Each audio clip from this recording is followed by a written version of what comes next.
Okay. Thank you all for coming. Congressman Cuellar is at the 28th District, Henry? That is correct. So I just was on a phone call with Henry, with people from his congressional district, police chiefs, NGOs, mayors, and it's pretty bad. Congressman Cuellar has done everything he knows to do to try to get the nation's attention to the problems facing the 28th Congressional District in Texas. We're letting you down. The nation as a whole is letting you down. What's going on in your district is bad for the country. Only God knows what the illegal immigrants experience getting to our country. And the people who live in your district are literally under siege. And I'm going to have Henry start this off by explaining the nature of the problem. I spent about 45 minutes listening to all aspects of the community in the 28th District. I will be going down there trying to help you fix a problem that affects everybody else in America, because most of the people that come through your congressional district are sent to the interior of the United States, so it really is a problem for all of us. But finally, I just want to say I've been here for quite a while now, since 1995. I've never known anybody who is willing to speak truth to the power better than you, Henry. We have a Democratic administration. Tried to work with President Trump. I had my dust-ups, but you've done it in the right way. You've been respectful, but I want to be an ally in trying to get some relief to the people of your district. So, Senator, thank you so much. And I look forward to working with you. I appreciate all the good work you've always done on immigration reform, and I really appreciate it. And I look forward to working with you and going down to the district too also. We just had a phone call, because I've always told the administration, look, I'm a Democrat, it's a Democrat administration, and I've been very respectful about the administration. All I said, look, you don't have to listen to me. I want you to listen to the border communities, and I want you to listen to the men and women of DHS, their families. This weekend, I just spent about 3 hours with agents and their families and their chiefs there, and especially their families. And they don't need pats in the back, they need help down there on the border. Today, we had a phone call, and I want to thank the senator and his staff for being there, because I want people to hear from my local communities. I want you to hear. So we had folks from Hidalgo County, which is where most of, the epicenter is.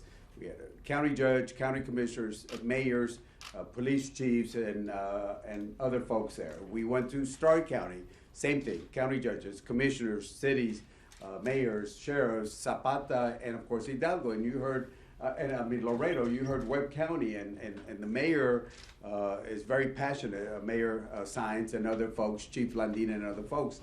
So I want people to hear from the local communities. And again, look, these are, and I emphasize, mainly South Texas, Hispanic, Democratic elected officials saying, we need a pause and we need some help down here at the border. We're very compassionate. We understand. Most of us, come from families from Mexico. My father was born in Mexico, Guerrero, Tamaulipas, became a legal resident, became a naturalized citizen. They follow our procedures. And what they see, there's a underground tension in many ways in the Hispanic community saying, hold it. We followed this procedure, we followed the steps, and we're seeing people just come in. And I think you heard from folks that were saying also, hey, we're concerned about this overcapacity. What is the end game here? You heard about how they're going to parks. And so when families want to go out there, what do we happen? You saw what happened in La Jolla, where they released people without even saying, and it was not Border Patrol, it was a local NGO, and not telling the folks in La Jolla what was happening down there. And you hear there, you hear about safety concerns. Roma, Texas, as you know, in Stark County, it's right at the border. I'm very familiar. That's part of my district. La Jolla is part of my district. And people cross and they're walking through the streets and neighborhoods, and they're saying, hey, people are just walking through. You heard from some of the school officials say, hey, what about our schools? And there have been lockdowns in schools. because they're right at the border and people start just coming through and they worried about their kids. So, and again, I've always said this, and you've heard me say it, you don't have to listen to me. They don't have to listen to me. The administration doesn't need to listen. I've been very respectful, very supportive of the administration, but something has to change when it comes to border immigration issues on that. And again, we had the Border Patrol chiefs. We heard from Chief Ortiz. You heard about how hospitals are overloaded, as Mayor Sainz said. Hey, sometimes you have to pit a undocumented person that goes to the hospital with somebody that lives in Laredo or somewhere else. I mean, you know, there's limited spaces. What do you do? And it's not fair to pit a undocumented person to a U.S. citizen. And, you know, we represent, you know, our residents, the citizens here. So this are, I think, and I'll close on this, and I'll let you talk about the letter. We have a, you know, we put a joint letter together. And I'll let the senator, and I'll follow up on that. But I thought it was important for the senator to hear directly from the communities and how they feel about this. You want to talk about the letter? I do. Thank you very much. And to the members of the press who are here, thank you. This is a story that needs to be covered. If this were the 28th Congressional District, figuratively, the room would be full of folks from all over the world unvaccinated. You would have a hard time moving around. And I don't think people can appreciate what's going on at the border until you listen to the people who live there. So we'll do another phone call, and we're going to stream this one. We're going to find a way so that if you're interested in what's going on at the border, you can hear it from the people who live through it. So what have we come to conclude? Comprehensive immigration reform, in my view, is still very much needed. But you can't legalize people, in my opinion, until you first secure the border. I was involved in the Gang of Eight, and before that with Senator Kennedy, McCain, Kyle, and Salazar in 2008, trying to secure the border, pathway to citizenship for the illegal immigrant population who are non-felons, switching to a merit-based immigration system to help our economy going forward. I still believe that. But the one thing I know you can't do is provide legal status without first fixing the border, because it will create a run on the border like you've never seen before. So this idea of putting DACA in the infrastructure package is a terrible idea until you first fix the border. And I sponsored the DACA bill with Senator Durbin. I've told him I am willing to work on a small deal, medium deal, or large deal, but the first deal is to bring relief and secure the border.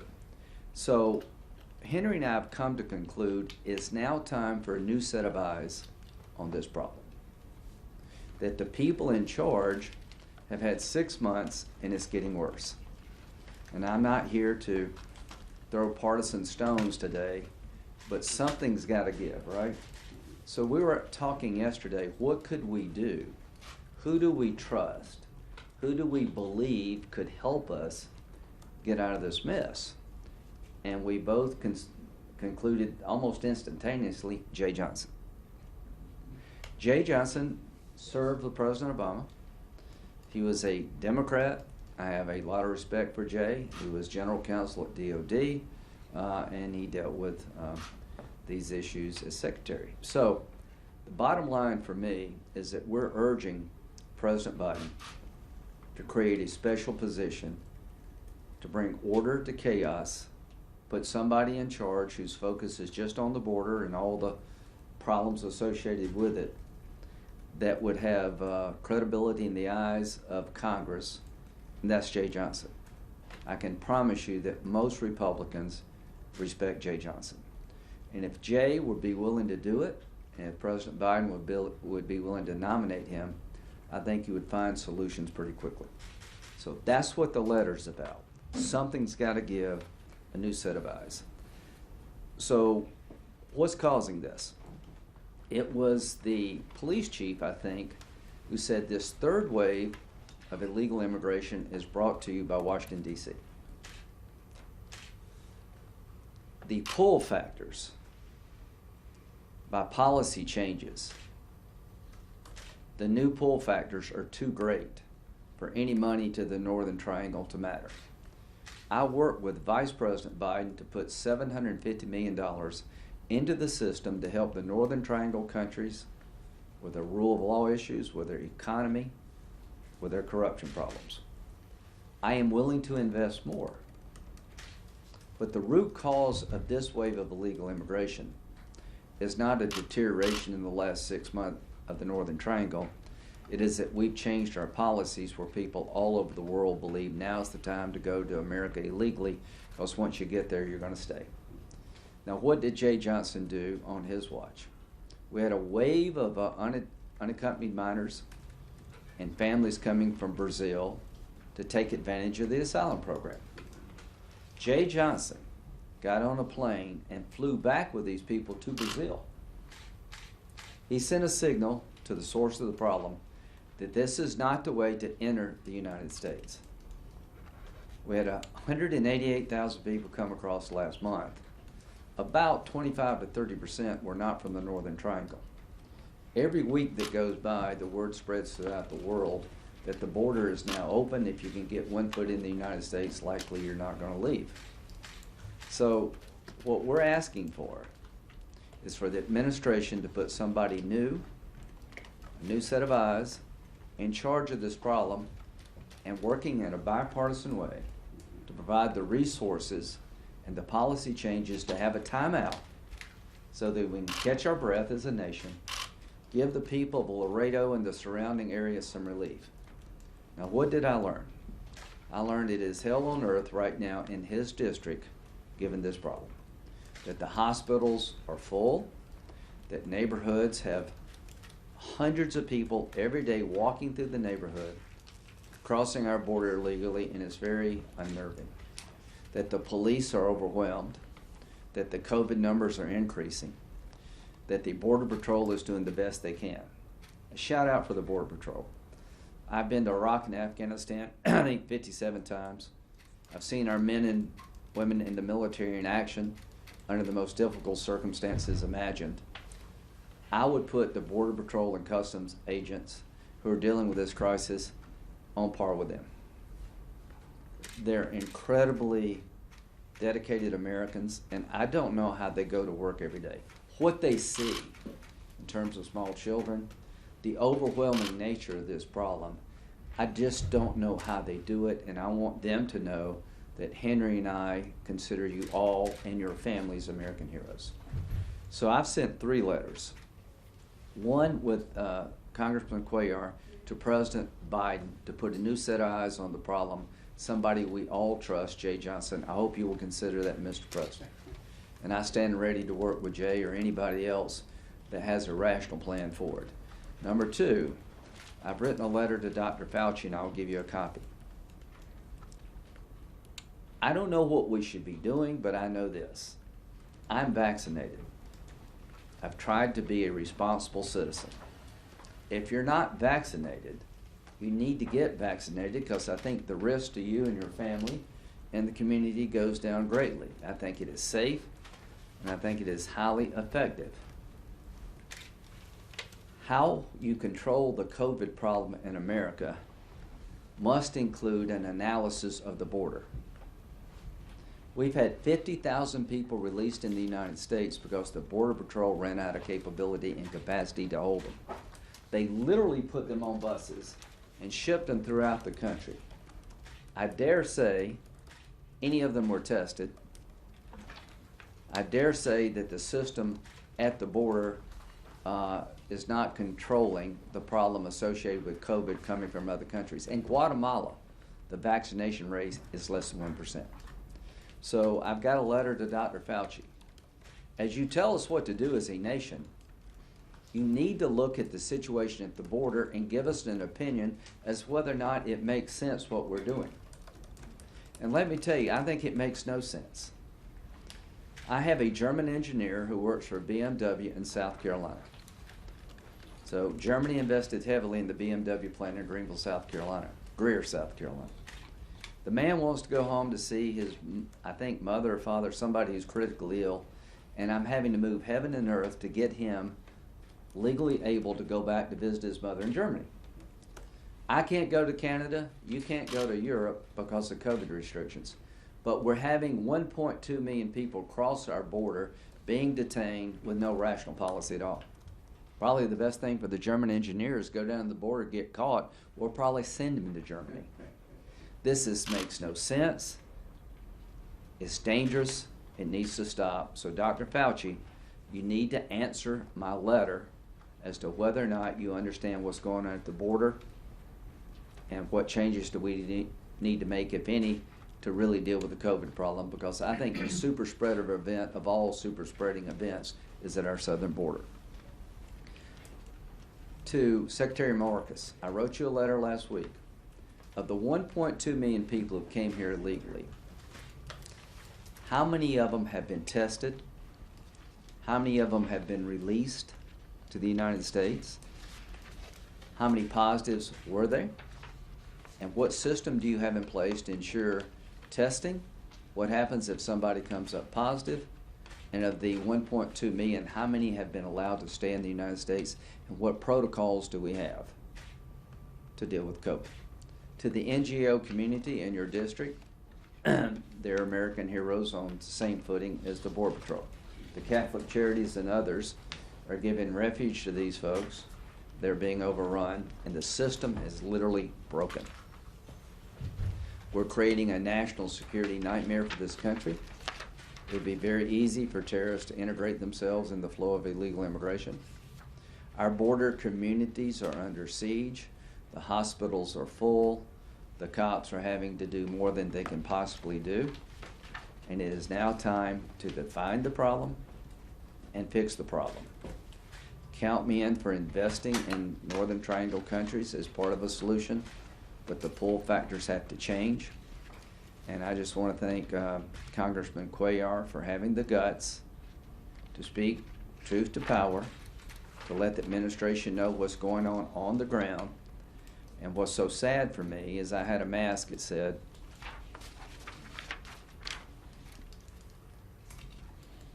"Mask up the border."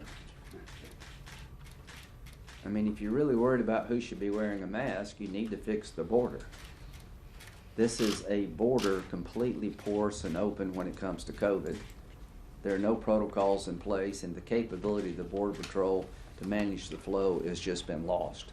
We've lost control of the border in your district. Do you agree with that? You got some big problems. Okay, I'll say that. He says big problems, I say we lost control. So we'll be glad to take questions, but here's what's so sad for me. If I had a news conference taking a shot at Donald Trump about anything, this room would be full. All of you, not all of you, a lot of you have masks. You know, you're doing what you think is responsible for yourself and your neighbor. We're putting the people of the 28th Congressional District at risk. We're putting their economy at risk. We're putting their health at risk. We're putting the future of their children at risk because we've lost control of this issue, controlling our border and the COVID problem as it relates to illegal immigrant crossings. It is now time to work together without, you can blame everybody for the last 20 years. You can blame me, you can blame Henry. We're trying, but I'm not looking backward, I'm looking forward. And as I look forward, I'll end with this. The mayor of Laredo said, we're still pretty safe, but I worry about where we're going to be as a community in the next 6 months. The police chief said, the resources I have now are beyond the problems I'm having to deal with are beyond the resources, but every passing day it gets worse. The Catholic charities and other NGOs have said, without some help, we've reached the breaking point. So I've listened to the people of the 28th Congressional District.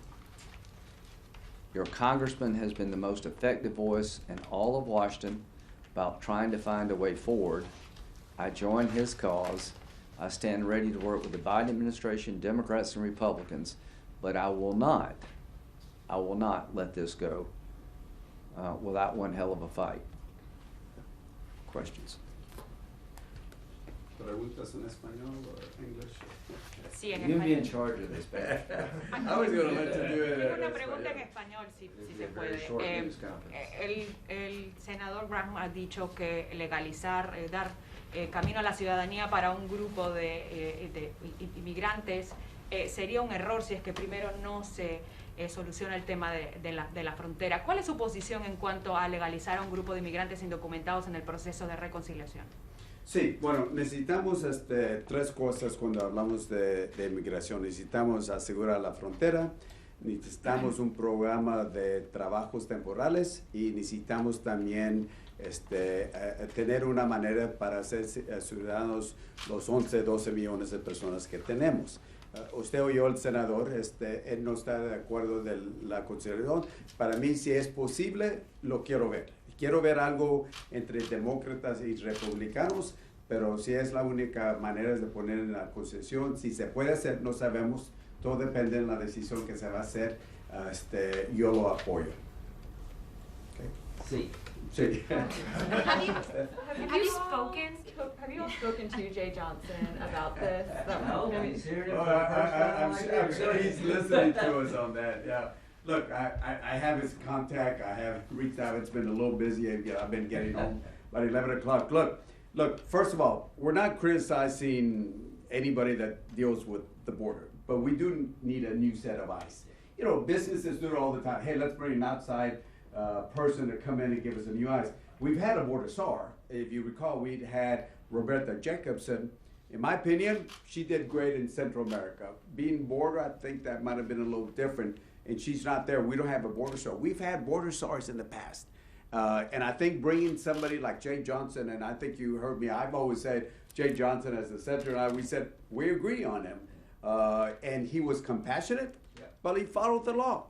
And look, and one of the things he did, and I know we had a lot of conversations, and you mentioned also, was that, look, you know, if somebody needs to stay here, that has to stay, he stays. But if somebody, he or she has to be returned, he returned. We see images. You know, you can't just talk about people coming over, but we see images of people coming in. Has anybody ever seen a single picture or video or image of somebody being returned? They don't want to show that because, unfortunately, they don't want to offend the immigration activists. And I've always said it's good to have immigration activists, but you also have border communities, and you heard from them directly, border communities and the men and women of DHS. So what we're saying is, you know, Jay Johnson would be, we haven't talked to him, but somebody like him would be good. Somebody who has his credentials would be good. But in my opinion, and I think also the Senator, Jay Johnson understood it. He wrote the playbook, if you think about it. And let me just add that I've been involved in a bipartisan way trying to fix this problem. If they try to put DACA in the $3.5 trillion infrastructure bill, it'll blow up any hope of bipartisanship for a very long time to come. I think what we should do is we should have an asylum reform fix. People are coming here. We canceled the Remain in Mexico policy. Now people are coming here, making asylum claims, and they're being released and they don't show up. People are being released without a court date, 50,000 people. Guess what? None of them are showing up. I don't blame them, I blame us. So what I'd like to do is repair the asylum loophole, plug it for a while, try to find some ways to better secure the border, and for that maybe we can do DACA and TPS. You just got to slow down the flow. You got to have a timeout on these illegal crossings. You got to give these communities along the border some hope and breathing space before you break them. And you heard the border communities. I mean, I'm just reflecting, I'm just a mirror of what my communities are saying. I mean, and you heard them. I have not said anything else that my border communities, remember the profile I gave you, they're, you know, again, I want to get political, but they're Democrat, they're Hispanic mainly down there. They're Americans, but they're saying, you know, forget about political party, we need help down here. And look, last week, over 20,000 individuals. Yesterday, day before yesterday, there was a group of 509 people in one group itself. Steph, you wrote about the story about the 50 people on prosecutorial discretion.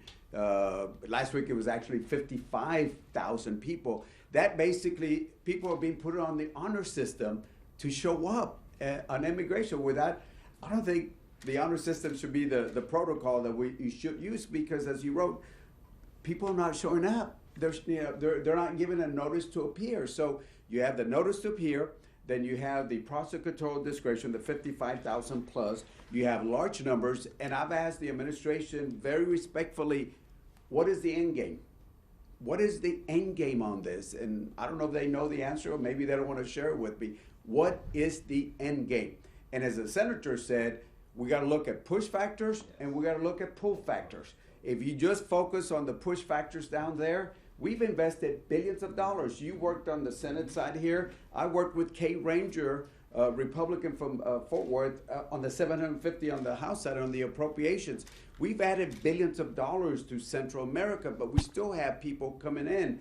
Push factors, but the pull factors. If a coyote makes charges $6,000 to $8,000, and use the lower number, 6,000. We've had over 1 million people. Somebody do the math, and I'll tell you how much money. And that doesn't even include the getaways, 10%, 15% getaways. And there's somebody making money out there, and it's the coyotes. So just adding on to the Jay Johnson, you're not even sure if this is something that he would want, a role or position that he would want. So do you have another name in case he... I'm open. Why did we do this? Because we feel like we're running out of time. The problem's going to get to the point you really can't, it'd be almost impossible to fix. So we agreed on Jay. We probably should have called Jay, but it's symbolic. If Jay can't do it, I understand. If he's willing to do it, the Biden administration would be making a mistake not to give him the opportunity. A new set of eyes. And I don't care who people voted for in the 28th Congressional District in 2020. They voted for me. Yeah, well, okay, they voted for Henry, and if I lived there, I would vote for Henry. So the bottom line is, this is about the future. It's about a group of Americans on the border who are feeling the brunt of illogical policies. Many have existed for decades. They're getting worse, not better. Senator, I think you've made clear your position on a pathway for DACA and TPS here, but Speaker Pelosi today said she supports immigration reform in the reconciliation bill. It seems like this train is leaving the station, so what can you do to prevent that from happening? Well, number one, what it will do, it will destroy the ability for me to sit down and fix this problem in the future, because here's what's going to happen. Speaker Pelosi, I respect her. We've known each other for a very long time. If you legalize anybody in this environment without first addressing the pull factors in the broken border, you'll be sending a message to the world, look what they just did, let's get there, we'll be in the next tranche. You'll be adding jet fuel to a fire. Not one time have we ever suggested legalization first, border security second. So there seems to be some confusion about how specifically a path to legalization could fit into budget reconciliation. On the one hand, you have Senator Hickenlooper saying that it will be a pay for.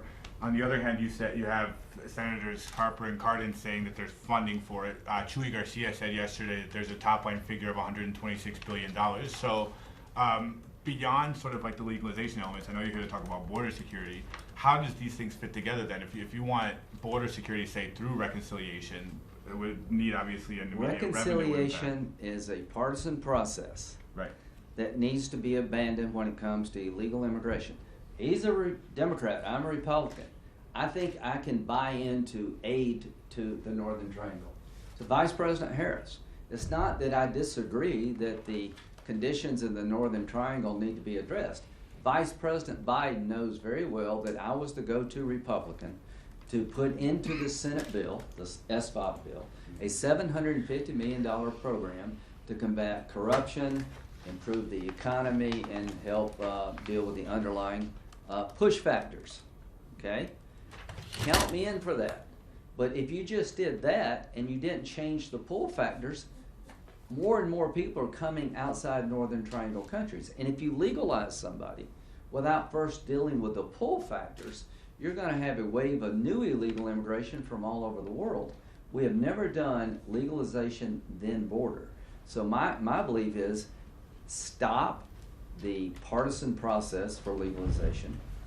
See if you can find ways to deal with the pull factors sufficient enough to stop future flow.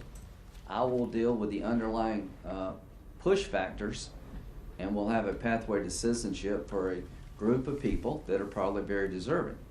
But you don't see any way to do that in the current Congress then, given that what everybody's saying right now is that the only path forward for legalization will be through reconciliation. I'm saying that's not a viable pathway forward. It makes the problem even with worse. a border security Well, but component you attached. won't do it through reconciliation because no Republican's going to vote for a $3.5 trillion socialist document. Now listen, I've got the hell beat out of me. I'm sure Henry's getting the hell beat out of him by immigration activists. It comes with a job. To people in South Carolina, why are you doing what you're doing for all these years? I've got no problem with a pathway to citizenship if we fix the underlying problem. I don't want another wave. So count me in for giving the people who've been here a very long time a chance to stay here on our terms, but we need to make sure that that's the end of it, that we secure our border, we have a logical immigration system. I have no animosity toward the illegal immigrants coming. I have a lot of, my heart breaks for what I see. I mean, can you imagine being in a Catholic charity, dealing with this day in and day out? God bless you. Can you imagine being a Border Patrol agent who has a couple of kids of your own? I mean, I've been there enough to know. And so I'm just begging the Biden administration. Let's call a timeout. Get a new set of eyes. Let's put rational policies on the table. Very quickly, it's not rational that I can't go to Canada because it may hurt the United States COVID problem and completely ignore a border that's on fire when it comes to COVID. It makes no sense that I can't go to Europe or a German engineer working in South Carolina can't visit their family because we're worried about the spread of COVID if he goes back to Germany, and you're completely ignoring a border on fire when it comes to COVID and illegal crossings. So that's got to stop. And talking about border crossings, and I agree with the senator. Look, before COVID-19, there were over 18 million Mexicanos that would come into the U.S. to spend over $19 billion. Money's for our stores, money's for our hotels and restaurants.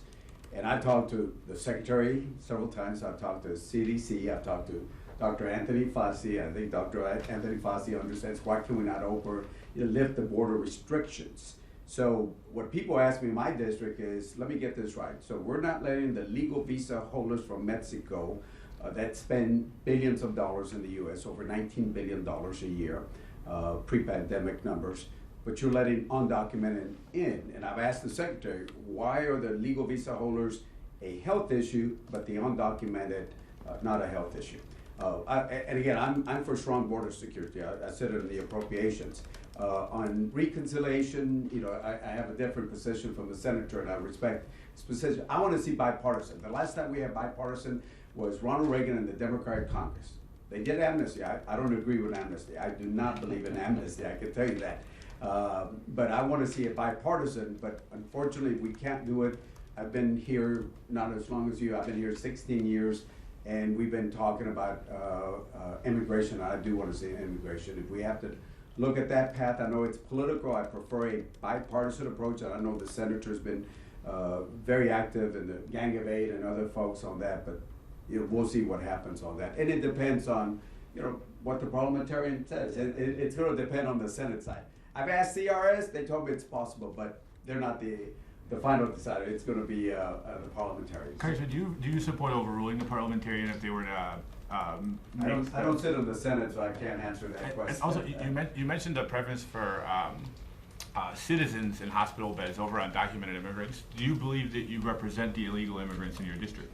Well, look, I tell you, I represent the residents here. I represent them. Yeah, well, let me finish. I want to treat the undocumented aliens with respect, especially the unaccompanied kids. I mean, we treat those kids like if they're out. Treat them with respect. But I'm telling you, in my communities, and you heard our mayor, they were saying, why are you pitting our citizens with undocumented that might have to fight for a precious hospital bed? Why is the administration, they basically said, why are you pitting us? We should not get to that question. We should not get to that question. But you heard the mayor. It's not fair to be put in that situation by the administration. Yes, ma'am. All right, then it'll be last minute run vote. Because of the higher numbers of people crossing the border, it's obviously requires significant funds from both the Department of Homeland Security, but also Department of Health and Human Services. Have there been any discussions among members of Congress about providing additional funds in some way, some kind of a supplemental? I think a supplemental on this issue is warranted after hearing. So what changed for me is I'd be willing to do a supplemental apart from a sort of a universal fix if you can show me we're headed in the right direction. But the people in the 28th district need some help and they need it now. So Henry, if you want to work on a supplemental, count me in. But for it to be successful, you got to show that we're headed in the right direction. We're all worried about Afghan interpreters who risk their lives to help America in a war that's been going on for 20 years. We're pulling teeth to get the right number of visas. We're doing the vetting process. We spent I think $1 billion, right? I'm just perplexed. Look how hard we're trying to do it right with the Afghan interpreter. The best thing for the Afghan interpreter is to pay somebody if they can afford it to go to the southern border and they're here to stay. The bottom line is this is not rational, but we need help for the border communities now. We need money into the system. They're being overwhelmed, but that money has to be part of an overall plan to have a timeout. Then we can discuss what to do in terms of citizenship and all the other combinations. But I just want to let you know, I listened today for about 45 minutes. I didn't realize it was this bad. You shouldn't, they're very compassionate people. I've tried to show some understanding. An undocumented woman in this country, illegal immigrant woman, if she's assaulted, she's afraid to go to the cops because she might. There's no upside to this, right? There's no upside to illegal immigration. The people are coming because everybody would try to get to America if they could. We just can't let everybody come this way. His father did it right. I want to expand legal immigration. I want to give those who've been here for years working while we all look the other way a chance to stay on our terms. But this news conference is about a plea to the administration and the Congress to get a new set of eyes, to work together, not against each other, to fix a problem before it completely gets out of hand. If you lived where Henry lives, if you had to go through what they go through every day, you would be thinking that nobody in this country cares about you. Well, Congressman Cuellar is making it uncomfortable for the rest of us to look the other way. I don't represent Texas. I've talked to Senator Cornyn, I've talked to Senator Cruz. They want to be helpful in their own way. So Henry, if you want to put together a supplemental for border communities, count me in and we'll see if that would be the starting point for a larger conversation. Thank you. Let me just close up and say, the Senator, all I have to say, top line, from listening to our border communities, they said, give us a pause, let us catch our breath, we need some help. And we're asking through the letter is, put a new set of eyes, and in a constructive way, somebody that has the experience that can deal with the border. So that's all we're asking for.